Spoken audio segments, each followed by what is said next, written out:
ಶ್ರೀ ಗುರು ಬಸವಲಿಂಗಾಯ ನಮಃ.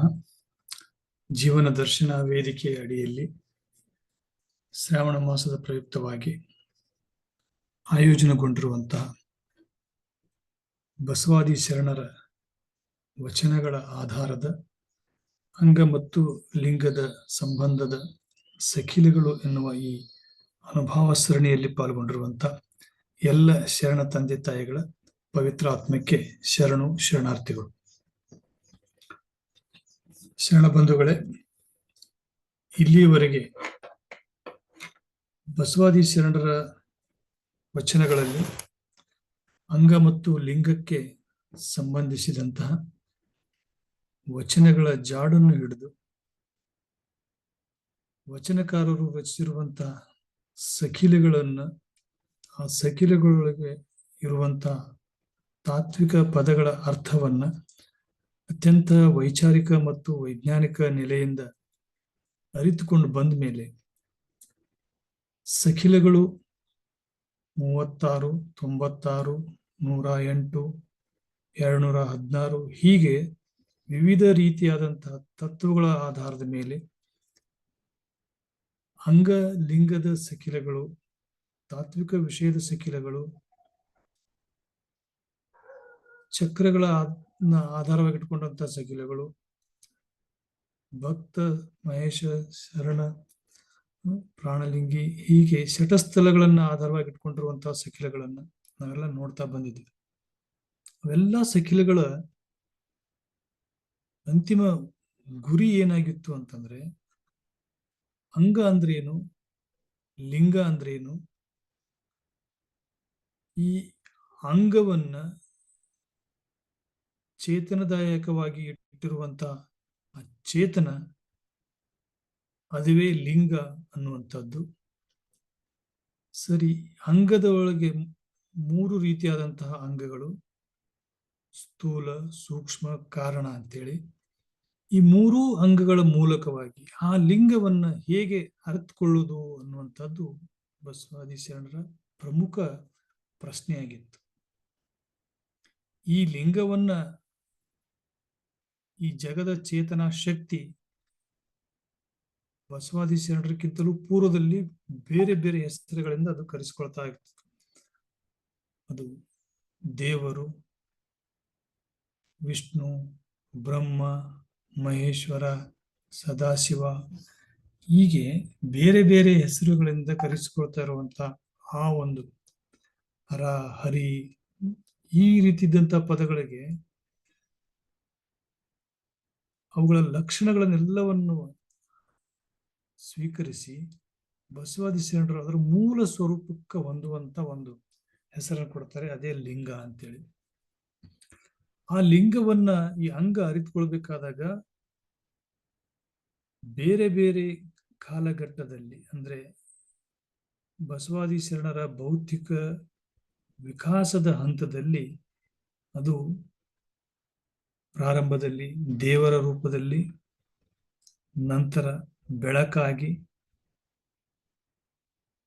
ಬೆಳಕು ಅನ್ನುವುದಕ್ಕೂ ಸಹ ಉರಿಯಬೇಕಾದ್ರೆ ಒಂದು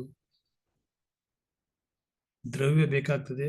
ಹಾಗಾಗಿ ಆ ದ್ರವ್ಯವನ್ನ ಅವಲಂಬಿಸಿ ಬೆಳಕು ಬೀರ್ತಾ ಇದೆ ಅಂದ್ಮೇಲೆ ದೇವರು ಅನ್ನುವಂಥದ್ದು ಬೆಳಕಿನಕ್ಕಿಂತ ಆಚೆ ಐತಿ ಅನ್ನುವಂಥ ಒಂದು ಚಿಂತನೆ ಒಳಗೆ ಆ ದೇವರು ಅನ್ನುವಂಥದ್ದು ಬಯಲು ಅಂತ ಹೇಳಿದರು. ಆ ಬಯಲು ಅನ್ನುವಂಥದ್ದಕ್ಕೆ ಅನೇಕ ರೀತಿಯಾದಂತಹ ಒಂದು ವ್ಯಾಖ್ಯಾನವನ್ನು ಕೊಟ್ಟರು. ಇದನ್ನ ಕುರಿತಾಗಿ ನಾವು ನಿನ್ನೆ ದಿನ ಕಳೆದ ಸಂಚಿಕೆಯಲ್ಲಿ ನೋಡಿದೀವಿ. ಈ ಬಯಲು ಅನ್ನುವಂಥದ್ದು ಆದಿ ಇರ್ಲಾರ್ದು, ಅನಾದಿ ಇರ್ಲಾರ್ದು, ಶೂನ್ಯ ಸಹ ಇಲ್ಲದ್ದು ಅಂತ ಹೇಳ್ತಾರೆ. ಈ ಸೃಷ್ಟಿಗೆ ಮೂಲ ಕಾರಣ ಶಕ್ತಿಯಾಗಿ ಬಯಲಿತ್ತು. ಈ ಬಯಲನ್ನೇ ಅವರು ದೇವರು ಅಂತ ಕರೆದರು. ಈಗಾಗಲೇ ದೇವರಿಗೆ ಒಂದು ಡೆಫಿನಿಷನ್ ಕೊಟ್ಟಿದ್ರು ಅವರು. ಅದು ಜಗದಗಲ, ಮುಗಿಲಗಲ, ಮಿಗಿಯಗಲ ಇದೆ.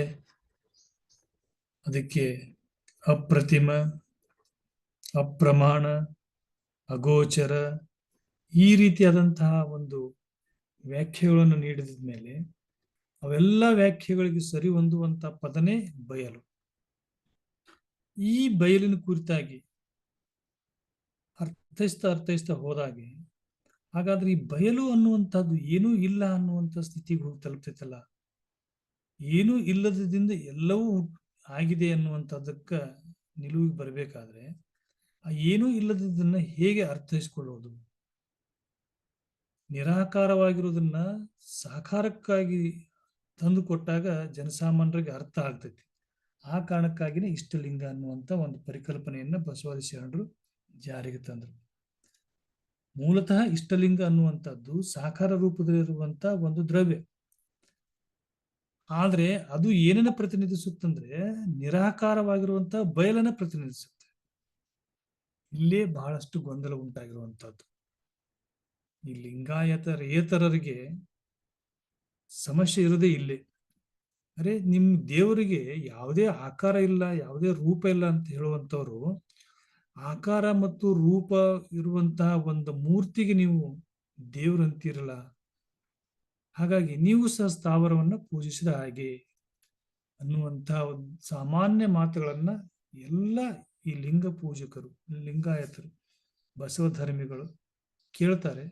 ಅದಕ್ಕೆ ಉತ್ತರಿಸೋದಕ್ಕೋಸ್ಕರವಾಗಿ ಸಮರ್ಪಕವಾಗಿ ಆ ಒಂದು ಪ್ರಶ್ನೆಗೆ ಉತ್ತರಿಸಬೇಕಂದ್ರೆ ನಾವು ಮೊದಲಿಗೆ ಇಷ್ಟಲಿಂಗ ಅಂದ್ರೆ ಏನು, ಅದು ಬಯಲಿನ ಪ್ರತಿಬಿಂಬ ಹೇಗಾಗ್ತದೆ, ಬಯಲಿನ ಪ್ರತೀಕ ಹೇಗಾಗ್ತದೆ ಅನ್ನೋದನ್ನ ಅರ್ಥ ಮಾಡ್ಕೋಬೇಕು. ಅಂದಾಗ ನಾವು ಅವರ ಕೇಳುವಂತಹ ಪ್ರಶ್ನೆಗಳಿಗೆ ಉತ್ತರಿಸೋದಕ್ಕೆ ಸಾಧ್ಯ ಆಗುತ್ತೆ. ಇಂತಹ ಪ್ರಶ್ನೆಗಳಿಗೆ ಉತ್ತರಿಸುವಲ್ಲಿ ಎಡವಿದಕ್ಕೋಸ್ಕರವಾಗಿ ಇವತ್ತು ನಮ್ಮ ಮಧ್ಯದಲ್ಲಿ ಅನೇಕ ರೀತಿಯಾದಂತಹ ಗೊಂದಲ ಸೃಷ್ಟಿಸುವಂತಹ ಕೃತಿಗಳು ಹೊರಬಂದು ಸಮಾಜದ ಸ್ವಾಸ್ಥ್ಯವನ್ನ ಕೆಡಿಸುವ ಹಂತಕ್ಕೆ ನಾವೆಲ್ಲ ಬಂದಿರುವಂಥದ್ದು ದುರಂತವೇ ಸರಿ. ಆ ಕಾರಣಕ್ಕಾಗಿ ಮೊದಲು ನಾವು ನಮ್ಮ ತಾತ್ವಿಕ ಪದಗಳ ಅರ್ಥವನ್ನ, ನಮ್ಮ ಶರಣರ ಸಾಧನೆಯನ್ನ, ನಮ್ಮ ಶರಣರ ಕೊಡುಗೆಯನ್ನ ನಾವು ಅರ್ಥ ಮಾಡ್ಕೋಬೇಕು. ಹಾಗಾಗಿ ಈ ಬಯಲು ಅನ್ನುವಂಥದ್ದು ಬೆಳಕಿನಕ್ಕಿಂತಲೂ ಮುಂದುವರೆದಂತಹ ಒಂದು ಬೌದ್ಧಿಕ ವಿಕಾಸದ ಹಂತದೊಳಗಡೆ ದೇವರ ಸ್ವರೂಪ.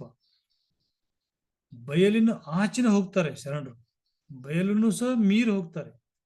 ಇಲ್ಲಿ ಹೇಳ್ತಾರೆ ಅವ್ರು ಬಯಲಿನೊಳಗಡೆ ಹೋಗಿ ನಾನು ಎಕಡೆ ಹೋದ್ನಿ ಅಂತ ಕಳ್ಕೊಂಡ್ಬಿಟ್ನಿ ಅಂತ ಹೇಳ್ತಾರ ಅವ್ರು. ಯಾಕಂದ್ರೆ ಬಯಲು ಅನ್ನುವಂಥದ್ದನ್ನ ಅನುಭವಿಸ್ತೀನಪ್ಪ ಅಂದ್ರೆ ನಾ ಇನ್ನೂ ಅದೀನಿ ಅಂತ ಅರ್ಥ. ಇದು ಮಹಾ ಅದ್ವೈತವಾದಂತ ಒಂದು ಸಿದ್ಧಾಂತ ಇದು. ಅಂದ್ರೆ ನಾನು ಬಯಲನ್ನು ಅನುಭವಿಸ್ತೀನಿ ಅಂದ್ರೆ ನಾ ಇನ್ನೂ ಅದೀನಿ ಅಂತ ಅರ್ಥ. ನನ್ನೊಳಗೆ ಇನ್ನೂ ನನ್ನ ಅನ್ನುವಂಥ ಒಂದು ಭಾವ ಇದೆ. ನಾನು ಅನ್ನುವಂಥದ್ದು ಇರಬಾರ್ದು, ಅದನ್ನು ಅಳದು ಹೋಗ್ಬೇಕು. ಎಲ್ಲಿ ಹೋಗ್ಬೇಕದು?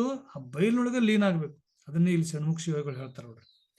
ಆದಿ ಇಲ್ಲದ ಬಯಲು, ಅನಾದಿ ಇಲ್ಲದ ಬಯಲು, ಶೂನ್ಯವಿಲ್ಲದ ಬಯಲು, ನಿಶೂನ್ಯವಿಲ್ಲದ ಬಯಲು, ಸುರಾಳವಿಲ್ಲದ ಬಯಲು, ನಿರಾಳವಿಲ್ಲದ ಬಯಲು, ಸಾವಯವ ಇಲ್ಲದ ಬಯಲು, ನಿರಾವಯವಿಲ್ಲದ ಬಯಲು. ಸಾವಯವ ನಿರಾವಯವ ಅಂತಂದ್ರೆ ಅದು ಫಿಸಿಕಲ್ ಸ್ಟೇಟು ಮತ್ತು ಅದು ಮೆಂಟಲ್ ಸ್ಟೇಟ್, ಅಂದ್ರೆ ಭೌತಿಕ ಮತ್ತು ಅಭೌತಿಕ. ಅಖಂಡೇಶ್ವರನೆಂಬ ಬಯಲಿನ ಬಯಲ ಮಹಾಗಣ ಇಂಥ ಶಬ್ದ ಬಳಸಿ ನೋಡ್ರಿ. ಬಯಲಿನ ಬಯಲು ಅದು ಏನು? ಮಹಾಗಣ. ಬಚ್ಚ ಬರಿಯ ಬಯಲೊಳಗೆ, ಬಚ್ಚ ಬರಿಯ ಬಯಲೊಳಗೆ ಎಚ್ಚರವ ಅಡಗಿ ನಾನೆತ್ತ ಹೋದೆನೆಂದರಿಯೇನು. ಇದು ನಿಜವಾದಂತ ಲಿಂಗಾಂಗ ಸಾಮರಸ್ಯ. ನಾನೆತ್ತ ಹೋದೆನೆಂದು ಅರಿಯನು. ಆ ಬಯಲನ್ನ ಅನುಭವಿಸುವವರೆಗೂ ನಾನು ಎಚ್ಚರದಿಂದ ಇದ್ದೆ, ಆಮೇಲೆ ನಾನು ಬಯಲಿನೊಳಗಡೆ ಹೋದ್ನೆ. ಎಲ್ಲಿ ಹೋದನ್ನು ಗೊತ್ತಿಲ್ಲ. ಯಾವ ರೀತಿ ಅಂತಂದ್ರೆ, ಒಂದು ಉಪ್ಪಿನ ಗೊಂಬೆ ಎರಡು ಇದ್ದು, ಒಂದು ಉಪ್ಪಿಂದು ಗೊಂಬೆ, ಮರಿ ಗೊಂಬೆ, ಒಂದು ತಾಯಿ ಗೊಂಬೆ.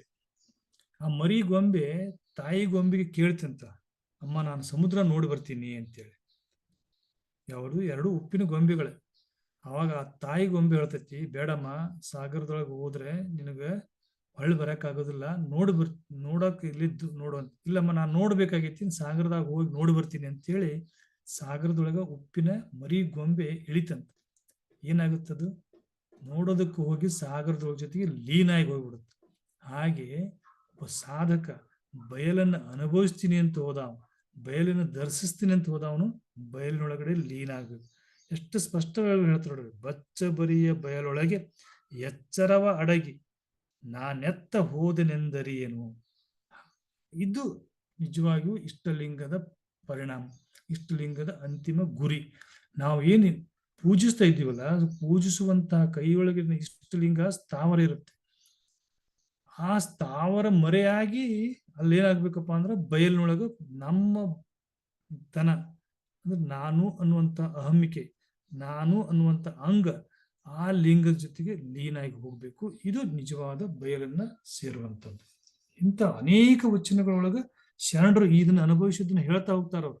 ಇಲ್ಲಿ ಷಣ್ಮುಖ ಶಿವಗಳು ಹೇಳ್ತಾರ ನೋಡ್ರಿ, ಮೂರ್ತಿ ಇಲ್ಲದ ಬಯಲು, ಅಮೂರ್ತಿ ಇಲ್ಲದ ಬಯಲು, ಸುಗುಣವಿಲ್ಲದ ಬಯಲು, ನಿರ್ಗುಣವಿಲ್ಲದ ಬಯಲು, ಅಖಂಡೇಶ್ವರನೆಂಬ ಮಹಾಬಯಲೊಳಗೆ ನಾನೆತ್ತ ಹೋದನೆಂದರಿಯೇ. ಇವರು ಸಹ ಅದನ್ನ ಹೇಳ್ತಾರೆ ಕೊನೆಗೆ. ಈ ಅಖಂಡೇಶ್ವರನೆಂಬ ಮಹಾಬಯಲೊಳಗೆ ನೋಡಿ, ಖಂಡಿತ ಅನ್ನೋದಿಲ್ಲದು, ಟೋಟಲಿ ಎಲ್ಲವನ್ನೂ ಸಮಗ್ರವಾಗಿ ಒಳಗೊಂಡಿರುವಂಥದ್ದು. ನಾವು ನಿನ್ನೆ ದಿವಸ ನೋಡಿದ್ವಿ, ನಮ್ಮ ಅಂತರಂಗದೊಳಗಿರುವಂತಹ ಜೀವಕೋಶಗಳ ಮಧ್ಯದಲ್ಲಿಯೂ ಸಹ ಬಯಲೇ ಇದೆ. ನಮ್ಮಿಂದ ಆಚೆ ಬ್ರಹ್ಮಾಂಡದೊಳಗೆ ಹೋದಾಗೂ ಸಹ ಅಲ್ಲಿನೂ ಅಣುಗಳ ಮಧ್ಯದಲ್ಲಿನೂ ಬಯಲೇ ಇದೆ. ಅದನ್ನೇ ಅಖಂಡ ಬಯಲು ಅಂತ ಕರೀತಾರೆ. ಆ ಬಯಲನ್ನ ಯಾವ ಮಟ್ಟಕ್ಕೆ ಈ ಷಣ್ಮುಖ ಶಿವಗಳು ಅರ್ಥೈಸ್ಕೊಂಡಿದ್ರು ಅಂದ್ರೆ ತಮ್ಮ ವಚನಾಂಕಿತವನ್ನ ಅಖಂಡೇಶ್ವರ ಅಂತಾನೆ ಇಟ್ಕೊಂಡ್ಬಿಟ್ರು. ಅವರ ದೀಕ್ಷಾ ಗುರು ಅಖಂಡೇಶ್ವರ ಇದ್ರಬಹುದು, ಬಟ್ ಅದ್ರ ಅರ್ಥ ನೋಡ್ರಿ, ಈ ಮಹಾಂತ ಅನ್ನುವಂತ ಅರ್ಥನೂ ಅದನ್ನೇ ಕೊಡ್ತೈತಿ. ಮಹಾಬಯಲು, ಬರೇ ಬಯಲು ಅಂದಿಲ್ಲ ಅವರು, ಮಹಾಬಯಲೊಳಗೆ ನಾನೆತ್ತ ಹೋದೆನೆಂದರಿ. ಈ ಸೆನ್ಸ್ ಎಲ್ಲರಿಗೂ ಕ್ರಿಯೇಟ್ ಆಗಬೇಕು. ಇದು ಬಸವಾದಿ ಶರಣರು ನಮಗೆ ಇಷ್ಟಲಿಂಗವನ್ನು ಕೊಟ್ಟು ಅನುಭವಿಸುವಂತ ಸ್ಥಿತಿಯನ್ನ ವಚನದಾಗ ಹೇಳ್ತಾರೆ. ಇದನ್ನ ಅನುಭವಿಸ್ರಿ. ಈ ನಾನೆತ್ತ ಹೋದಿನಂದ ಅರಿಯೇನು, ಅದು ನಾನು ಹಂಗ ಅನ್ನೋದೇ ಉಳಿಬಾರ್ದಲ್ಲಿ, ಹಂಗೆಲ್ಲ ಲಿಂಗ ಆಗ್ಬಿಡ್ಬೇಕು. ಇಲ್ಲಿ ಹೇಳ್ತಾರ ನೋಡ್ರಿ, ಗಟ್ಟಿವಾಳೆನವ್ರು ಹೇಳ್ತಾರೆ, ಬಯಲೊಳಗುಣ ಬಯಲು ನಿರ್ವಯಲ ನುಂಗಿತ್ತು. ಬಯಲಿನ ಗುಣ ಸಹ ನಿರ್ವಯಲ್ ಅನ್ನುವಂಥದ್ದು ಇನ್ನೊಂದು ಅದು ನುಂಗ್ತೈತೆ ಅಂತ ಹೇಳ್ತಾರೆ. ಬಯಲ ನಿರ್ವಯಲು, ಬಯಲ್ ಅನ್ನುವಂಥದ್ದು ಮತ್ತದು ಫಿಸಿಕಲ್ ಸ್ಟೇಟ್ ಅನ್ಕೋಬೇಡ್ರಿ, ಅದು ನಿರ್ಬಯಲ್. ಅದು ಮಹಾಬಯಲೊಳಗೆ ಬಯಲಾಗಿ ನಿರವಯವಲಾಗಿ ಚಿಕ್ಕಯ್ಯ ಪ್ರಿಯ ಸಿದ್ಧಲಿಂಗ ಇಲ್ಲ ಇಲ್ಲ ನಿಲ್ಲು ಮಾಡು. ಏನ್ ಅದು ಇಲ್ಲ ಅಂತಂದ್ರೆ ಇಲ್ಲ ಅಂತಲ್ಲ, ಎಲ್ಲದಕ್ಕೂ ಆಶ್ರಯವಾಗಿರುವಂತದ್ದು ಬಯಲು. ಇಷ್ಟು ಅರ್ಥವನ್ನು ಒಳಗೊಂಡಿರುವಂತ ಒಂದು ಸಿದ್ಧಾಂತ ಬಸವಾದಿ ಶರಣರು ಕೊಟ್ಟಿದ್ದಾರೆ. ಇದನ್ನು ನಾವು ಸರಿಯಾಗಿ ಅರ್ಥೈಸಿಕೊಳ್ಳದೆ ಏನೇನೋ ವ್ಯಾಖ್ಯಾನಿಸಿ ಈ ಬಯಲು ಅನ್ನೋದಕ್ಕೆ, ಇಷ್ಟಲಿಂಗ ಅನ್ನೋದಕ್ಕೆ, ಅವ್ರು ಕೊಟ್ಟಿರುವಂತಹ ಆ ಇಷ್ಟಲಿಂಗದಿಂದ ಹೊರಡ್ತಾ ಇರುತ್ತ ಬೆಳಕು ಅನ್ನೋದಕ್ಕೆ, ಬೆಳಗು ಬೇರೆ ಬೆಳಕು ಬೇರೆ. ಬೆಳಗು ಅನ್ನುವಂಥದ್ದು ಅನುಭವಿಸು ಕಾಣುವಂಥದ್ದು, ಅಂತರ ಚಕ್ಷಿ ಕಾಣುವಂಥದ್ದು. ಬೆಳಕು ಅನ್ನೋದು ಬಹಿರಂಗ ಕಾಣ್ತಾ ಇರೋದು. ಬೆಳಕನ್ನು ವಿಜ್ಞಾನ ಸ್ಟಡಿ ಮಾಡೋದು. ಬೆಳಕಿಗೆ ಅದನ್ನ ಹೇಳ್ತೈತಿ, ಅದು ಡ್ಯುಯಲ್ ನೇಚರ್ ಆಫ್ ಲೈಟ್ ಅಂತ ಹೇಳ್ತಾರೆ. ಅದು ಒಂದ್ಸರ್ತಿ ಅಲೆಗಳ ರೂಪದಾಗ ಹೋಗ್ತೈತಿ, ಒಂದ್ಸರ್ತಿ ಫೋಟಾನ್ ರೂಪದಾಗ ಹೋಗ್ತೈತಿ. ಬೆಳಕನ್ನ ನಾವು ಅದನ್ನ ಸ್ಪೀಡನ್ನು ಕ್ಯಾಲ್ಕುಲೇಟ್ ಮಾಡ್ಬೋದು, ಬೆಳಕನ್ನು ನಾವು ಕ್ರಿಯೇಟ್ ಮಾಡಬಹುದು. ಆದ್ರೆ ಬೆಳಗು ಹಾಗಲ್ಲ, ಬೆಳಗು ಸ್ವಯಂವಾಗಿರುವಂಥದ್ದು. ಆ ಬೆಳಗಿಗೆ ಯಾವುದೇ ರೀತಿಯಾದಂಥ ಭೌತಿಕ ಲಕ್ಷಣಗಳಿಲ್ಲ. ಹಾಗಾಗಿ ಶರಣರ ವಚನದ ಕಾಣ್ತಾ ಇರುವಂತದ್ದು ಬೆಳಕು ಅಲ್ಲ. ಸರಿ, ಇಲ್ಲಿ ಗಟ್ಟಿ ಒಳೆನವ್ರು ಹೇಳ್ತಾರೆ, ಇಲ್ಲ ಇಲ್ಲ ಇಲ್ಲ ಬಯಲು ಅಂದ್ರೆ ಬಯಲ್ನೂ ಇಲ್ಲ, ಏನು ಇಲ್ಲ ಅಂತಾರೆ. ಅದು ಅವರು ಸಹ ಅದ್ರೊಳಗ ಲೀನವಾಗಿ ಈ ಒಂದು ವಚನವನ್ನು ಹೇಳ್ತಾರೆ. ಹೀಗೆ ಈ ಅಂಗ ಅನ್ನುವಂಥದ್ದು ಏನ್ ತೋರಿಕೆ ಐತಲ್ಲ, ಈ ತೋರಿಕುವಂತ ಅಂಗದ ಮೂಲಕ ತೋರದೇ ಇರುವಂತ ಅಗೋಚರವಾಗಿರುವಂತ ಆ ಬಯಲನ್ನ ಸೇರುವಂತಹ ಒಂದು ಪ್ರಕ್ರಿಯೆಯನ್ನ ಇಷ್ಟಲಿಂಗದ ಮೂಲಕ ಬಸವಾದಿ ಶರಣರು ಎಲ್ಲರಿಗೂ ಅವತ್ತು ಕೊಟ್ಟಿದ್ರು. ಇಷ್ಟಲಿಂಗವನ್ನು ಹೇಗೆ ಪೂಜಿಸ್ಬೇಕು, ಆ ಪೂಜೆಯ ಪರಿಣಾಮ ಏನಾಗಬೇಕಪ್ಪ ಅಂದ್ರೆ ಕೈಯೊಳಗಿರುವಂತಹ ಲಿಂಗನೂ ಬಯಲಾಗ್ಬೇಕು, ಆ ಲಿಂಗವನ್ನು ಹಿಡಿದಿರು ನೀ ಅನ್ನುವಂತ ಅಂಗನೂ ಬಯಲಾಗ್ಬೇಕು, ಬಯಲಿನೊಳಗ ಬಯಲು ಸೇರ್ಬೇಕು. ಅದನ್ನ ಹೇಳ್ತಾರಲ್ಲ ಬಸವಣ್ಣವರು, ಬಹಳ ಅರ್ಥಗರ್ಭಿತವಾದಂತ ವಚನದಲ್ಲಿ ಹೇಳ್ತಾರೆ. ಲಿಂಗವ ಪೂಜಿಸಿ ಫಲವೇನಯ್ಯ, ಸಮರತಿ ಸಮಸುಖ ಸಮಕಳೆಯ ನರೆಯದನ್ನಕ್ಕ. ಲಿಂಗವ ಪೂಜಿಸಿ ಫಲವೇನಯ್ಯ, ನದಿಯೊಳಗೆ ನದಿ ಬೆರೆಸಿದಂತಾಗದನ್ನಕ್ಕ ಲಿಂಗವ ಪೂಜಿಸಿ ಫಲವೇನಯ್ಯ. ಎಂತ ಅದ್ಭುತವಾದಂತ ಒಂದು ವಿಚಾರವನ್ನು ಹೇಳ್ತಾರೆ. ನಾವು ಪೂಜಿಸ್ತೀವಿ, ಬರೀ ಪೂಜೆ ಮಾಡಿ ಕೈ ಬಿಟ್ರೆ ಅದರಿಂದ ಏನು ಉಪಯೋಗ ಅಂತಾರ. ಹೆಂಗಾಗ್ಬೇಕಪ್ಪ ಅಂದ್ರೆ ಒಂದು ನದಿ ಅಂಗ ಅನ್ನುವಂಥದ್ದು, ಒಂದು ನದಿ ಲಿಂಗ ಅನ್ನುವಂಥದ್ದು. ಅವೆರಡೂ ಕೂಡಿದ್ರೆ ಅದ್ರಾಗ ಹಂಗ ಯಾವ್ದು ಲಿಂಗ ಯಾವ್ದು ಗೊತ್ತಾಗಿರಬಾರ್ದು. ಹಂಗ ಕೂಡ್ಬೇಕು, ಹಂಗ ಪೂಜಿಸ್ಬೇಕು ಅಂತ ಹೇಳ್ತಾರೆ. ಅಂದ್ರೆ ಸಮರತಿ, ಸಮಕಳೆ, ಸಮಸುಖ, ಹಂಗೆ ಶಬ್ದ ಬಳಸ್ತಾರೆ ನೋಡ್ರಿ. ಈ ರೀತಿಯಾಗಿ ಇಷ್ಟಲಿಂಗದ ಒಂದು ಪೂಜೆಯ ಅನುಭವಕ್ಕೆ ಬರಬೇಕು ಅಂತ ಹೇಳ್ತಾರೆ. ಇದು ಕಣ್ಣು ಮುಚ್ಚಿ ಧ್ಯಾನ ಮಾಡಿಸುವಂತ ಪ್ರಕ್ರಿಯೆ ಅಲ್ಲ. ಇಷ್ಟಲಿಂಗ ಕಣ್ಣು ತೆರೆದು ಇಷ್ಟಲಿಂಗವನ್ನು ದೃಷ್ಟಿಸಿ ಆ ಇಷ್ಟಲಿಂಗದ ಮೂಲಕ ಹೊರಡ್ತಾ ಇರುವಂತಹ ಕಿರಣದೊಳಗಡೆ ನಮ್ಮ ಅಂಗದ ಒಳಗಿರುವಂತಹ ಮೂಲ ಚೇತನವನ್ನ ಕೂಡಿಸುವಂಥದ್ದು ಸಮರತಿ, ಸಮಕಳೆ, ಸಮಸುಖ. ಅವಾಗ ನಾವು ಮರ್ತು ಅಂಗವೇ ಲಿಂಗ, ಲಿಂಗವೇ ಅಂಗ, ಅವೆರಡು ಹೇಗೆ ಕೂಡ್ಬೇಕಂತ ನದಿಯೊಳಗೆ ನದಿ ಬೆರೆಸ್ಕೊಂಡು ಕೂಡ್ಬೇಕು. ಅದನ್ನೇ ಇಲ್ಲಿ ಸ್ವತಃ ಸಿದ್ಧಲಿಂಗೇಶ್ವರ ಅಂಡ ಪಿಂಡೋಪಾದಿಗಳಿಲ್ಲದ ಅಖಂಡ ಬಯಲು. ಅಲ್ಲಿ ಯಾವುದು ಅಂಡ ಅನ್ನುವಂಥದ್ದಿಲ್ಲ, ಪಿಂಡ ಅನ್ನುವಂಥದ್ದಿಲ್ಲ. ಎಲ್ಲವೂ ಸಹ ಅಗೋಚರವಾಗಿರೋದು, ನಿರಾಳವಾಗಿರೋದು, ನಿಶೂನ್ಯವಾಗಿರುವಂಥದ್ದು. ಖಂಡಿತವಾದ ನೆನಹಿಗೆ ನಿಲುಕದ ಚಿದ್ರೂಪ. ನೋಡ್ರಿ, ಖಂಡಿತವಾದ ನೆನಹು. ನಾನು ನೆನೆಸ್ತೀನಪ್ಪ ಅಂದ್ರೆ ಅಖಂಡಿತವಾಗಿ ನೆನಪಿಸೋಕ್ಕಾಗಲ್ಲ. ತುಂಡಾಗಿ ತುಂಡಾಗಿ ಇಟಿ ನೆನಪಿಸ್ಕೊಳ್ತೀನಿ. ದೇವರು ಮಂದಿರದಾಗಿರುವಂಥ, ದೇವರು ನನ್ನ ಹೃದಯದಾಗಿರುವಂಥ, ದೇವರು ನನ್ನ ಚೇತನ ಶಕ್ತಿ ಇಟ್ಟಿರ್ತಾರೆ. ನಾವು ಇಡೀ ಅಖಂಡವಾಗಿರುವಂಥ ದೇವ್ರನ್ನ ಈಗ ಖಂಡಿತವಾಗಿ ನೆನೆಸೋದಿಲ್ಲ, ಇದಕ್ಕೆ ನಿಲ್ಕುದಿಲ್ಲ ಅಂತ ಹೇಳ್ತಾರ ಅವ್ರು. ಖಂಡಿತವಾದ ನೆನಹಿಗೆ ನಿಲುಕದ ಎಂಥದು ಚಿದ್ರೂಪ, ಫಾರ್ಮ್ಲೆಸ್, ಅದಕ್ಕೆ ರೂಪಿಲ್ಲ. ಪರಮಾನಂದ ಪರತತ್ವವು ತಾನೇ ವಿಚಾರಿಸಿ ಕರಸ್ಥಲವಾಗಿ, ಸ್ಪಷ್ಟವಾಗಿ ಹೇಳ್ತಾರೆ. ಹೆಂಗ ಕರಸ್ಥಲವಾಗಿ ಅಂಡ ಪಿಂಡಗಳಿಗೆ ತೆರಹ ಕೊಟ್ಟ. ಯಾವುದು ಇಷ್ಟಲಿಂಗ. ಕರಸ್ಥಲವಾಗಿ ಅಂದ್ರೆ ಇಷ್ಟಲಿಂಗ, ಕೈಯೊಳಗೆ ಬಂದಂತ ಇಷ್ಟಲಿಂಗ ಅಂಡ ಪಿಂಡಗಳಿಗೆ ತೆರಹ ಕೊಟ್ಟ ಮಹದಾಕಾಶ ರೂಪ. ಇದು ಯಾರಾದ್ರೂ ಪ್ರಶ್ನಿಸ್ತಾರಲ್ಲ, ನಿಮ್ ಇಷ್ಟಲಿಂಗ ಸ್ಥಾವರ ಅದಕ್ಕೂ ರೂಪ ಐತೆ ಅನ್ನೋರಿಗೆ ಇದು ಉತ್ತರ. ಏನಂತಾರ ಅವರು? ಮಹದಾಕಾಶದ ರೂಪ. ಇಷ್ಟಲಿಂಗದ ಆಕಾರ ಏನಂದ್ರೆ ಮಹದಾಕಾಶ ಅಂತದಲ್ಲ, ಬೈಲೈತಲ್ಲ, ಆ ಬೈಲಿನ ಸೇಪ್ ಅದು ಅಷ್ಟೇ. ಈಗ ಭೂಮಿಯಿಂದ ಸ್ವಲ್ಪ ಎತ್ತರದ ಯಾವ್ದೋ ಒಂದು ಮೊಬೈಲ್ ಟವರ್ ಮೇಲೆ ನಿಂತು ನೋಡೋ ಭೂಮಿ ಹೆಂಗ್ ಕಾಣತ್ತಪ್ಪ ಅಂದ್ರೆ ಆಕಾಶ ಭೂಮಿ ಟಚ್ ಆಗಿರುವಂತದ್ದು, ಅದು ಒಂದು ಲಿಂಗದ ಸೇಪ್ನಲ್ಲೇ ಕಾಣಿಸ್ತದೆ. ಆ ಆಧಾರದ ಮೇಲೆನೆ ಮಹದಾಕಾಶ ರೂಪವೇ ಇಷ್ಟಲಿಂಗ ಅಂತ ಹೇಳ್ತಾರೆ. ಇಷ್ಟಲಿಂಗವನ್ನು ಹಾಗೆ ಯಾವುದೋ ಒಂದು ಅವಸರದೊಳಗಡೆ ಮಾಡಿರುವಂತಹ ಒಂದು ಪ್ರತಿರೂಪ ಅಲ್ಲದು.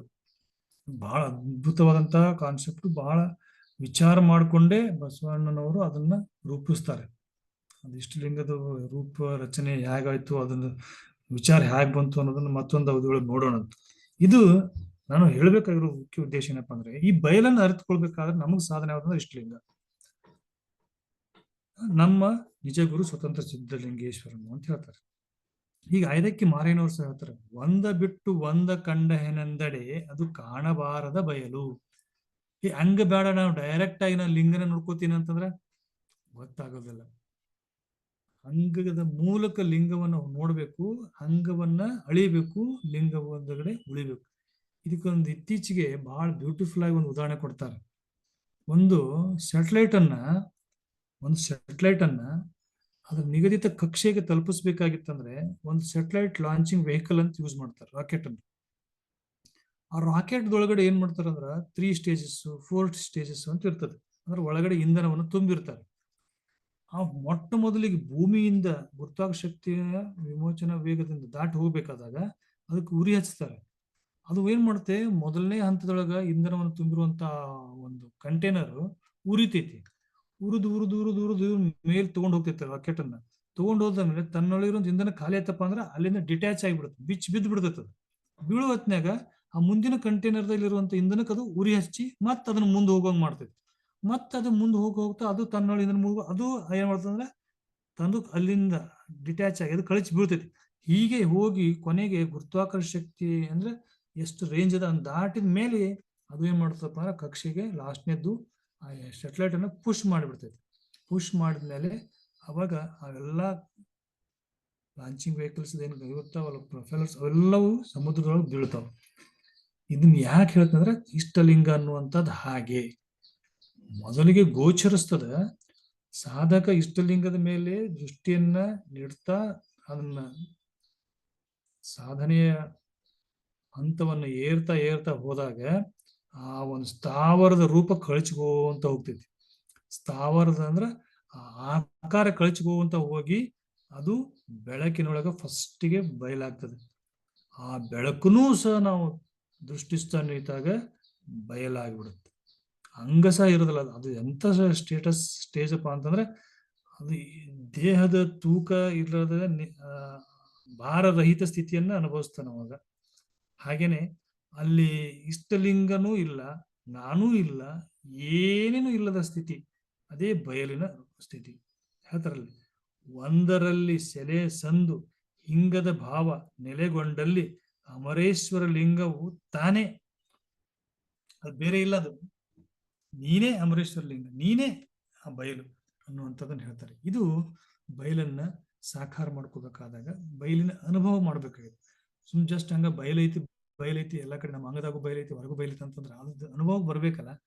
ಆ ಅನುಭವಕ್ಕೆ ಬಂದಂತಹ ಸಂದರ್ಭದಲ್ಲಿ ಶರಣರು ಕೊಟ್ಟಂತ ವಚನಗಳು ಇವೆಲ್ಲ. ಸಾಕಾರವಿಲ್ಲದ ಬಯಲು, ನಿರಾಕಾರವಿಲ್ಲದ ಬಯಲು, ಪ್ರವೃತ್ತಿ ಇಲ್ಲದ ಬಯಲು, ನಿವೃತ್ತಿ ಇಲ್ಲದ ಬಯಲು, ಅಖಂಡೇಶ್ವರನೆಂಬ ಮಹಾಬಯಲೊಳಗೆ ನಾನೆತ್ತ ಓದಿನೆಂದರಿಯೇ. ಪ್ರತಿ ವಚನದಾಗೂ ಸಹ ಕೊನೆಗೆ ಅದನ್ನ ಹೇಳ್ತಾರೆ, ನಾನೆತ್ತ ಓದಿನೆಂದರಿಯೇ, ನಾನು ಅನ್ನೋದನ್ನ ಮರ್ತು ಬಿಟ್ಟಿನಿ. ಈ ರೀತಿಯಾದಂತಹ ಬಯಲಿನ ಬಗ್ಗೆ ಬಹಳ ಅದ್ಭುತವಾದಂತಹ ವಿಚಾರಗಳನ್ನ ನಮ್ಮ ಬಸವಾದಿ ಶರಣರು ಕೊಟ್ಟುಕೊಂತ ಬಂದಿದ್ದಾರೆ. ಇನ್ನು ಈ ಅಂಗದ ಬಗ್ಗೆ ಹೇಳ್ತಾರಲ್ಲ, ಇಂಥ ಅಂಗ ಈ ಲಿಂಗವನ್ನ ಅನುಭವಿಸ್ತೈತೆ ಅಂತಂದ್ಮೇಲೆ ಈ ಅಂಗಕ್ಕ ಮತ್ತು ಲಿಂಗಕ್ಕ ಯಾವ ರೀತಿಯಾಗಿ ನಾವು ಸಂಬಂಧವನ್ನು ಕಲ್ಪಿಸಿಕೊಂಡಾಗ ಬಯಲನ್ನು ನೋಡಕ್ ಸಾಧ್ಯತೆ ಐತಿ ಹೇಳಿದೀವಿ. ಇಷ್ಟಲಿಂಗದ ಮೂಲಕ ಬಸವಾದಿ ಶರಣರು ಅಂಗ ಮತ್ತು ಲಿಂಗವನ್ನ ಬೆಸೆದಿರು. ಆ ಲಿಂಗ ಅನ್ನುವಂಥದ್ದು, ಲಿಂಗ ಅನ್ಕೊಳ್ಳಿ ಇಷ್ಟಲಿಂಗ ಅನ್ಕೋಬಾರ್ದು ಇಲ್ಲಿ, ದಯವಿಟ್ಟು ಯಾರು ಅಪಾರ್ಥ ಮಾಡ್ಕೋಬೇಡ್ರಿ. ಲಿಂಗ ಅಂತಂದ್ರೆ ಇಷ್ಟಲಿಂಗ ಅಲ್ಲ. ಇಷ್ಟಲಿಂಗ ಆ ಮಹಾಲಿಂಗದ ಒಂದು ಕುರುಹು. ಅಂಗ ಅನ್ನುವಂಥದ್ದು ನಮಗೆ ಗೋಚರಿಸೋದು, ಕಣ್ಣಿಗೆ ಕಾಣ್ತೈತಿ, ಸ್ಥಾವರ ರೂಪದಲ್ಲಿ, ಸ್ಥೂಲ ಶರೀರದಲ್ಲಿ. ಇದನ್ನ ನಾವು ಅಂಗ ಅಂತ ಅನ್ಕೋಣ. ಲಿಂಗ ಅನ್ನುವಂಥದ್ದು ಆ ಬಯಲು, ಆ ಚೇತನ, ಅದು ಹೊರಗೈತೆ ಅನ್ನೋಂಗಿಲ್ಲ, ಅದು ನಮ್ಮೊಳಗೂ ಐತಿ. ನಾವೆಲ್ಲ ಮಾತಾಡ್ತೀವಿ, ಉಸಿರಾಡಿಸ್ತೀವಿ, ಇಷ್ಟೆಲ್ಲ ನಾವು ನೋಡ್ತೀವಿ, ಇದನ್ನೆಲ್ಲ ಕೇಳ್ತೀವಿ ಅಂದ್ರ ಇದು ಒಳಗಡೆ ನಮ್ಮ ಲಿಂಗ ತತ್ವ ಇದೆ. ಆ ಕೇಳುವಂಥದಕ್ಕೆ ಒಂದು ಲಿಂಗದ ಹೆಸರು ಕೊಟ್ಟರು, ಆಚಾರ ಲಿಂಗ, ಪ್ರಾಣಲಿಂಗ, ಮಹಾಲಿಂಗ, ಅವೆಲ್ಲ ನೋಡ್ಕೊತ ಬಂದಿದ್ವಿ ನಾವು. ಅದ್ರ ಬಗ್ಗೆ ಮತ್ತೆ ನಾವು ರಿಪೀಟ್ ಮಾಡೋದು ಬೇಡ ಇಲ್ಲಿ. ಆ ಲಿಂಗಕ್ಕ ಈ ಅಂಗಕ್ಕ ಏನ್ ಸಂಬಂಧ ಅದ, ಹೇಗದ ಸಂಬಂಧ ಇಲ್ಲಿ ಹೇಳ್ತಾರ ಅವರು. ಅಂಗದ ಕಳೆಯಲ್ಲೊಂದು ಲಿಂಗವ ಕಂಡೆ, ಲಿಂಗದ ಕಳೆಯಲ್ಲೊಂದು ಅಂಗವ ಕಂಡೆ, ಅಂಗ ಲಿಂಗದ ಸಂದಣಿಯನ ಅರಸಿ ಕಂಡೆ. ಇದು ಬಹಳ ಇಂಪಾರ್ಟೆಂಟ್. ಅಂಗ ಲಿಂಗದ ಸಂದಣಿ, ದಟ್ ಈಸ್ ಸಕಿಲ, ಅದೇ ಸಕಿಲ. ನೋಡಿರಿ, ಇಲ್ಲಿಯೇ ಇದ್ದಾನೆ ಶಿವನು. ಎಲ್ಲಿ? ಅಂಗ ಲಿಂಗದ ಸಂದಣಿ ಒಳಗಡೆ. ಅಂದ್ರೆ ಅಂಗಕ್ಕ ಲಿಂಗಕ್ಕ ಸಂಬಂಧ ಕಲ್ಪಿಸುವಂತ ಸೇತುವೆ ಮಾರ್ಗದಲ್ಲಿ, ಸೇತುವೆ ರೂಪದಲ್ಲಿ ಅಲ್ಲೇ ಇದ್ದಾನೆ ಶಿವನು. ಬಲ್ಲಡೆ ಇರಿಸಿಕೊಳ್ಳಿರೇ. ಅದ್ರ ಅನುಭವ ನೀವು ಬಂತಪ್ಪ ಅಂದ್ರೆ ಹಿಡ್ಕೊಂಡ್ಬಿಡ್ರಿ ಅಂತ ಹೇಳ್ತಾರೆ. ಕಾಯ ಒಳಿಯದ ಮುನ್ನ ನೋಡಬಲ್ಲಡೆ, ವೈಶ್ವರ ಲಿಂಗಕ್ಕೆ ಬೇರೆ ಟಾವು ಉಂಟೆ ಹೇಳಿರೆ. ಎಂತ ಅದ್ಭುತವಾದಂತ ಮಾತುಗಳನ್ನ ಇಲ್ಲಿ ಅಲ್ಲಂ ಪ್ರಭುಗಳು ಹೇಳ್ತಾರೆ. ಕಾಯ ಅಳಿಯದ ಮುನ್ನ, ಇದನ್ನೆಲ್ಲ ಬಸವಣ್ಣವ್ರು ಹೇಳಿದ್ರು. ಯಾವಾಗ ಪೂಜಿಸ್ಬೇಕಂತ ಇಷ್ಟ ಲಿಂಗವನ್ನ? ಕಾಲ ಮೇಲೆ ಕೈಯ ನೂರಿ, ಅಲ್ಲೂ ಹೋಗಿ ಬೆನ್ನು ಬಾಗಿ ಅನ್ನರಿಗೆ ಹಂಗಾಗದ ಮುನ್ನ, ಮುಪ್ಪು ಅಳಿಯದ ಮುನ್ನ ಪೂಜಿಸು ನಮ್ಮ ಕೂಡಲ ಸಂಗಮ ದೇವ ಅಂತ ಹೇಳ್ತಾರಲ್ಲ. ನೆರೆಕೆನ್ನೆಗೆ ತೆರೆಗಲ್ಲಕ್ಕೆ ಶರೀರ ಗೂಡು ಹೋಗದ ಮುನ್ನ ಪೂಜಿಸು ಅಂತ ಹೇಳಿರಲ್ಲ. ಇದನ್ನೇ ಇಲ್ಲಿ ಎಲ್ಲ ಪ್ರಭಾಳ್ತಾರೆ. ಆ ಕಾಯ ಅಳುವಿಕಿಂತ ಮುಂದನೆ ಇದು ತಿಳ್ಕೊಂಡ್ಬಿಡ್ರಪ್ಪ, ಅಂಗ ಮತ್ತು ಲಿಂಗದ ಸಂಬಂಧದಲ್ಲಿನೇ ಶಿವಾದಾನ ಅನ್ನುವಂಥದ್ದನ್ನ. ಅದನ್ನ ಹಿಡೀರಿ. ಅದನ್ನ ಒಂದ್ಸರ್ತಿ ನಿಮಗೆ ಸಿಕ್ತಪ್ಪ ಅಂದ್ರ ಆ ಒಂದು ಕ್ಲೂವನ್ನ ಅರ್ಥ ಮಾಡ್ಕೊಂಡ್ರಪ್ಪ ಅಂದ್ರೆ ನಿಮಗ ನಿರಂತರವಾಗಿ ಆ ಲಿಂಗದ ಆನಂದದೊಳಗೆ ಇರಬಹುದು ನೀವು ಅಂತ ಹೇಳ್ತಾರೆ. ಅದಕ್ಕೆ ಈ ಒಂದು ಸಂಕ್ಷಿಪ್ತವಾಗಿರುವಂತಹ ಅಂಗ ಮತ್ತು ಲಿಂಗದ ಸಂಬಂಧವನ್ನ ತಿಳ್ಕೊಳ್ಳೋದಕ್ಕೋಸ್ಕರವಾಗಿ ಬಹಳ ಸುಲಭವಾದಂತ ಮಾರ್ಗವನ್ನ ಅವತ್ತು ಅನುಸರಿಸಿದ್ರು. ಮೊದಲಿಗೆ ಹಸ್ತಮಸ್ತಕ ಸಂಯೋಗದಿಂದ ಇಷ್ಟಲಿಂಗ ಅವ್ರ ಕೈ ಕೊಡ್ತಿದ್ರು, ಕೊಟ್ಟು ಆಮೇಲೆ ಏನ್ ಮಾಡ್ತಿದ್ರಪ್ಪ ಅಂತಂದ್ರೆ ಅದನ್ನ ನಿರೀಕ್ಷೆ ಮಾಡೋದಕ್ಕೆ ಹೇಳಿ ಆ ನಿರೀಕ್ಷೆ ಒಳಗಡೆನೆ ಈ ರೀತಿಯಾದಂತಹ ಒಂದು ಪ್ರಕ್ರಿಯೆಗಳು ಘಟಿಸ್ತಾ ಇದ್ವು. ನನಗದು ಕೈಯಾಗ ಲಿಂಗ ಹಿಡಿದ ತಕ್ಷಣ ಬೆಳಕು ಕಾಣತ್ತನ್ನುವಂತ ನಿರೀಕ್ಷೆಯನ್ನು ಇಟ್ಕೋಬಾರ್ದು. ಯಾಕಂದ್ರೆ ಆ ಮನಸ್ಸು ಅಲ್ಲಿಗೆ ಸ್ಟಿಕ್ ಆನ್ ಆಗಿಬಿಡುತ್ತೆ. ಬೆಳಕು ಬರುತ್ತೆ, ಈ ಸದ್ಯ ಬೆಳಕು ಬರುತ್ತೆ, ಈ ಸದ್ಯ ಬೆಳಕು ಬರುತ್ತೆ. ಮನ ಲಯವಾಗಬೇಕು ಅಂತ ಹೇಳ್ತಾರೆ ಇಷ್ಟಲಿಂಗ ಪೂಜೆ ಕೂರ್ತಾರೆ. ಮನ ಲಯವಾಗೋದು ಅಲ್ಲ, ಆಮೇಲೆ ಚಿತ್ತಲಯ ಆಗ್ಬೇಕು, ಬುದ್ಧಿ ಲಯ ಆಗ್ಬೇಕು. ಇವೆಲ್ಲವೂ ಮನ, ಚಿತ್ತ, ಬುದ್ಧಿ, ಅಹಂಕಾರ ಏನಂದ್ರೆ ಕರ್ಣ ಚತುಷ್ಟಯಗಳು ಇವೆಲ್ಲ ಅಳಿಬೇಕು. ಅವು ಇದ್ದು ಅಂದ್ರೆ ಏನು ನಿಮಗೆ ಇಫೆಕ್ಟ್ ಕೊಡಲ್ಲ. ಯಾಕಂದ್ರೆ ಅವು ಅಂಗದ ಭಾವಗಳು. ಅವು ಅಂಗದ ಭಾವದ ಉಳಿದ್ರೆ ಲಿಂಗದ ಕಡೆ ಹೋಗೋದು ಯಾವಾಗ? ಅಂಗಭಾವವನ್ನು ಒಂದೊಂದು ಅಳಿಬೇಕು, ಆಮೇಲೆ ಲಿಂಗದ ಕಡೆ ಹೋಗ್ತೀವಿ. ಇವನ್ನ ಅಳಿಲಾರ್ದ್ರೆ ಇಟ್ಕೊಂಡು ಮುಂದಕ್ಕೆ ಹೋಗಕ್ಕಾಗಲ್ಲ. ಒಂದು ಟೈಪ್ ಆಫ್ ಯಾವ ರೀತಿ ಅಂತಂದ್ರೆ ಕಲ್ಲು ಕಟ್ಕೊಂಡು ನೀರೊಳಗೆ ಈಸಾಡ್ದಂಗೆ ಹೇಳ್ತಾರೆ. ಬಹಳ ಉದಾಹರಣೆಗಳನ್ನು ಕೊಡ್ತಾರೆ ಎಲ್ಲ ವಚನಕಾರರು. ಅವನ್ನೆಲ್ಲ ನಾವು ಲಗೇಜ್ ಹೊರಗಿಟ್ಟಾಗ ಮಾತ್ರ ಈಸ್ಕೊಂಡು ಮುಂದಿನ ಹಂತಕ್ಕೆ ಹೋಗೋದಕ್ಕೆ ಸಾಧ್ಯತೆ ಐತೆ ಅಂತ ಹೇಳ್ತಾರೆ. ಹೀಗೆ ಬಸವಾದಿ ಶರಣರು ಹೇಳಿರುವಂತ ವಚನಗಳು ಎಷ್ಟು ಅದ್ಭುತ ಅದಾವ ಅಂತಂದ್ರೆ ನಾವು ಕೇವಲ ಅವನ್ನ ಇಲ್ಲಿವರೆಗೆ ಏನ್ ಮಾಡಿದೇವಪ್ಪ ಅಂತಂದ್ರೆ ಅವನ್ನ ವಚನಗಳನ್ನ ನಿನ್ನೆ ಹೇಳಿದಿರಲ್ಲ ಆ ರೀತಿ ಭಾಷಣ ಮಾತ್ರ ಬಳಸ್ತಾ ಹೋಗ್ತಾ ಇದ್ವಿ. ಹೇಳ್ತಾರಲ್ಲ ಈ ರೀತಿಯಾದಂತ ಅಂಗದ ಕಳೆಯಲೊಂದು ಲಿಂಗವ ಕಂಡೆ, ಲಿಂಗದ ಕಳೆಯಲೊಂದು ಅಂಗವ ಕಂಡೆ, ಅಂಗಲಿಂಗದ ಸಂದನೆ ನರಿಸಿಕಂಡೆ, ನೋಡಿರಿ ಇಲ್ಲಿಯೇ ಇದ್ದಾನೆ ಶಿವನು, ಬಲ್ಲೆಡೆ ಇರಿಸಿಕೊಳ್ಳಿರಿ ಕಾಯ ಒಳೆಯದ ಮುನ್ನ, ನೋಡಬಲ್ಲಡೆ ಮಹೇಶ್ವರ ಲಿಂಗಕ್ಕೆ ಬೇರೆ ಟಾವು ಉಂಟೆ. ನೀವು ಹೊರಗಡೆ ಗುಹೇಶ್ವರ ಲಿಂಗ ನೋಡ್ಬೇಕಂತಂದ್ರ ನಿನ್ ಅಂಗ ಬೇಕು. ಅಂಗದ ಮೂಲಕ ಲಿಂಗವನ್ನ ನೋಡ್ತೀರಿ. ನನಗೆ ಅಂಗನೇ ಬೇಡ ಅಂತ ನಿಷ್ಕಾಳಜಿ ಮಾಡ್ಬೇಡ್ರಿ ಅಂತ ಹೇಳ್ತಾರ. ದೇವನ ಒಲಿಸ ಬಂದ ಕಾಯ ಕೆಡಿಸಲಾಗದು ಅಂತ ಹೇಳಿದ್ರು ಇದೇ ಕಾರಣಕ್ಕಾಗಿನೇ ಹೇಳ್ತಾರಲ್ಲ ಚನ್ನಬಸವಣ್ಣವ್ರು ಸಹ. ಅಂಗದಿಂದ ಲಿಂಗ ಸುಖ, ಲಿಂಗದಿಂದ ಅಂಗ ಸುಖ, ಅಂಗ ಲಿಂಗ ಸಂಗದಿಂದ ಪರಮ ಸುಖ. ನೋಡಯ್ಯ, ಅಂಗ ಲಿಂಗ ಸಂಗದ ಸುಖವನು ಕೂಡಲ ಚೆನ್ನ ಸಂಗಯ್ಯನಲ್ಲಿ ಲಿಂಗೈಕ್ಯನೇ ಬಲ್ಲ. ಇವೆಲ್ಲ ಬಾಯಿ ಮಾತನ್ನ ಆಡಿದ್ರ ಕೇಳಿದ್ರ ಈ ಅನುಭವ ಬರೋದಕ್ಕೆ ಸಾಧ್ಯನೇ ಇಲ್ಲ. ಅದ್ ಹೇಳ್ತಾರ ಲಿಂಗೈಕ್ಯನೇ ಬಲ್ಲ. ಯಾರು ಲಿಂಗ ಪೂಜೆ ಮಾಡುವಾಗ ಏನ್ ಅನುಭವಿಸ್ತಾರಲ್ಲ ಯಾವುದನ್ನ, ಅಂಗದಿಂದ ಲಿಂಗ ಸುಖ, ಲಿಂಗದಿಂದ ಅಂಗ ಸುಖ, ಅಂಗ ಲಿಂಗ ಸಂಗದಿಂದ ಪರಮ ಸುಖ. ಇದನ್ನ ಯಾರಿಗ್ ಗೊತ್ತಾಗುತ್ತಂದ್ರ ಯಾರು ಲಿಂಗೈಕ್ಯ. ಲಿಂಗೈಕ್ಯ ಅಂತಂದ್ರ ಸಾವುದಲ್ಲ. ಲಿಂಗೈಕ್ಯ ಅಂದ್ರ ಅಂಗ ಲಿಂಗದ ಜೊತೆಗೆ ಬೆರೆಯುವಂಥದ್ದು. ಅದಕ್ಕೆ ಅಂಗಲಿಂಗ ಸಂಗಮ ಅಂತ ಹೇಳ್ತಾರೆ. ಅಂಗಲಿಂಗ ಸಂಗಮ ಆಗ್ಬೇಕು. ಅಂತವ್ರಿಗೆ ಮಾತ್ರ ಗೊತ್ತಾಗುತ್ತೆ ಈ ಸುಖ, ಲಿಂಗ ಸುಖ. ಅದು ಬೇರೆಯವರಿಗೆ ಗೊತ್ತಾಗಲ್ಲ ಅಂತ ಹೇಳ್ತಾರೆ ಚಂದ್ರಶೇಖರ. ಅದನ್ನ ಹೇಳ್ತಾರೆ, ಅಂಗದಿಂದ ಲಿಂಗ ಹಿಂಗಬಾರದೆಂಬರು, ಅಂಗ ಲಿಂಗ ಸಂಬಂಧವಾದಲ್ಲಿ ಫಲವೇನು, ಮನ ಲಿಂಗ ಸಂಬಂಧವಾಗದನ್ನಕ್ಕ ಕೂಡಲ ಚೆನ್ನ ಸಂಗಯ್ಯ ಮನದಿಂದಲೇನೂ ಘನವಿಲ್ಲ. ಹೇಳಿದೇವೆ ನಾವು ಕರ್ಣ ಚತುಷ್ಟಯಗಳದಾವಲ್ಲ, ಮನ ಚಿತ್ತ ಬುದ್ಧಿ ಅಹಂಕಾರ, ಇವು ಅಳಿಬೇಕು. ಅಳಿಬೇಕು ಅಂತಂದ್ರೆ ಆ ರಾಕೆಟ್ ಅನ್ನ ಹೇಗೆ ಸ್ಯಾಟಲೈಟ್ ಅನ್ನ ಕಕ್ಷೆಗೆ ತಲುಪಿಸೋದಕ್ಕೆ ಹೆಲ್ಪ್ ಮಾಡಿ ಅವು ಅಳೆದು ಹೋಗ್ತಾವಲ್ಲ, ಆ ರೀತಿಯಾಗಿ ಇವು ನಾಲ್ಕು ಏನ್ ಮಾಡ್ಬೇಕಪ್ಪ ಅಂದ್ರ ನಮ್ಮ ಚಿಂತನ ಮಾರ್ಗದೊಳಗ ಸಹಾಯಕಕ್ಕೆ ಬರಬೇಕು, ಬಾಧೆ ಆಗ್ಬಾರ್ದು. ಮನಸ್ಸು ಏಕಾಗ್ರತೆಗೆ ಬಂದ ಮೇಲೆ ಮನ ಲಯ ಆಗಿ ಹೋಗ್ಬಿಡ್ಬೇಕದು. ಚಿತ್ತ ನಾನು ಸಂಗ್ರಹ ಬುದ್ಧಿ ಒಳಗಿರ್ತದಲ್ಲ, ನಾನು ಬಸವಾದಿ ಶರಣರು ಬೆಳಕು ಕಂಡ್ರೆ ನನಗೂ ಕಾಣಿಸ್ತದೆ ಈ ಶಬ್ದ, ನಾನು ನೋಡ್ತೀನಿ ಈ ಶಬ್ದ ಅಂತ ನಿಂತ್ಕೊಂಡು ನಿಂದ್ರಬಾರ್ದದ ಅಲ್ಲಿ.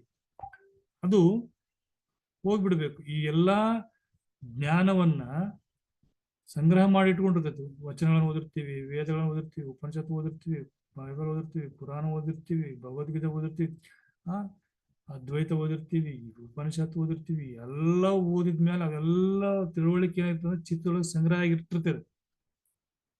ಅದು ಏನಾಗ್ಬೇಕು, ಚಿತ್ತ ಲಯ ಆಗ್ಬೇಕು. ಲಯ ಆಗ್ಲಾರ್ದ ಹಾಗೆ ಅವಾಗ ನಮಗ ಬಂದ್ ನಿಂತಂದ್ರ ಈ ಬೆಳಕು ಕಾಣಾಕ ಸಾಧ್ಯ ಇಲ್ಲ. ವೇದದೊಳಗೆ ಹೀಗೆ ಹೇಳಿದಾರ, ಉಪನಿಷತ್ನಾಗ ಹಿಂಗ್ ಹೇಳ್ಯಾರ, ಕುರಾನ್ದಾಗ ಹಿಂಗ್ ಹೇಳ್ಯಾರ, ಬೈಬಲ್ದಾಗ ಹಿಂಗ್ ಹೇಳ್ಯಾರ. ಐ ಆಮ್ ದ ಲೈಟ್ ಅಂತ ಹೇಳ್ತಾರ ಬೈಬಲ್ದಾಗ. ಯೇಸು ಕ್ರಿಸ್ತ ಅದ್ರ ಈ ಶಬ್ದ ಬೆಳಕು ಕಾಣ್ತೈತಿ. ಹೀಗೆ ಅವೆಲ್ಲವೂ ಸಂಗ್ರಹಿತವಾಗಿರ್ತಾವ ಚಿತ್ರ. ಅವು ಇಲ್ಲಿ ಬಂದು ಬಾಧೆ ಕೊಡಬಾರ್ದು ಅಂತ ಹೇಳ್ತಾರ.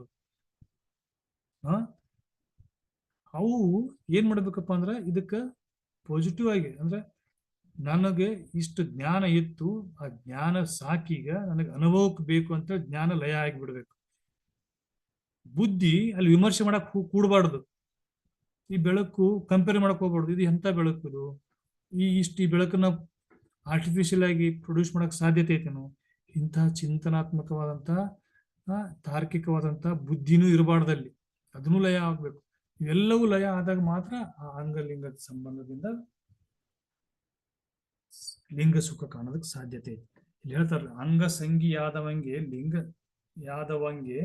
ಲಿಂಗ ಸಂಘವಿಲ್ಲ, ಲಿಂಗ ಸಂಗಿಯಾದವಂಗೆ ಅಂಗ ಸಂಘವಿಲ್ಲ. ಅಂಗ ಸಂಘವೆಂಬುದು ಅನಾಚಾರ, ಲಿಂಗ ಸಂಘವೆಂಬುದು ಸದಾಚಾರ. ಇದು ಕಾರಣ ಅಂಗ ಸಂಘವ ಬಿಟ್ಟು ಲಿಂಗ ಸಂಗಿಯಾಗಿರಬೇಕು, ಕೂಡಲ ಚನ್ನ ಸಂಗಮ ದೇವ. ನಾವು ಲಿಂಗ ಸಂಘದ ಬಗ್ಗೆನೇ ನಮ್ಮ ಅಂತಿಮ ಗುರಿ ಇರಬೇಕು.